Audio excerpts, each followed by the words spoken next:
নবম শ্রেণীর প্রিয় ভাই বোনেরা, কেমন আছো তোমরা? আজ আমরা তোমাদের জন্য নিয়ে এসেছি তোমাদের পৌরনীতি বিষয়ের গুরুত্বপূর্ণ কিছু এমসিকিউ। তোমরা এই এমসিকিউ গুলো থেকে প্রস্তুতি নাও, ইনশাল্লাহ তোমাদের পরীক্ষা এখান থেকে কমন আসবেই আসবে। তো ভাইয়েরা, মূল ভিডিও শুরু পূর্বে তোমাদের কাছে ছোট্ট একটা অনুরোধ, পড়ালেখা শিখি চ্যানেলে নতুন হলে অবশ্যই চ্যানেলটাকে সাবস্ক্রাইব করে রাখো। তো আর কথা না বলে চলো ভিডিওটা শুরু করি।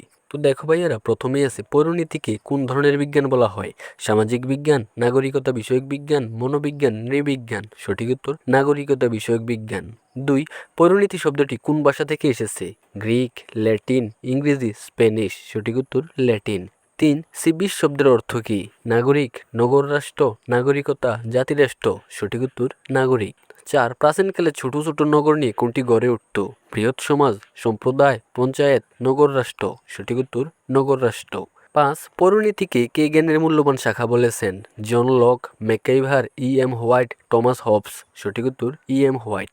তো ভাইয়ারা, এভাবে তোমাদের আরও অনেকগুলো এমসিকিউ আছে। সময় স্বল্পতার জন্য আমি আর ফরে ফরে বলতে পারলাম না, তোমরা এখান থেকে বিস্তারিত দেখে নাও। আমি তোমাদের জন্য পরবর্তী বিষয়ের সাজেশনগুলো আনতেছি। তো ভাইয়ারা, পরবর্তী বিষয়ের সাজেশন পেতে এক্ষুনি চ্যানেলটাকে সাবস্ক্রাইব করে সাথেই থাকো।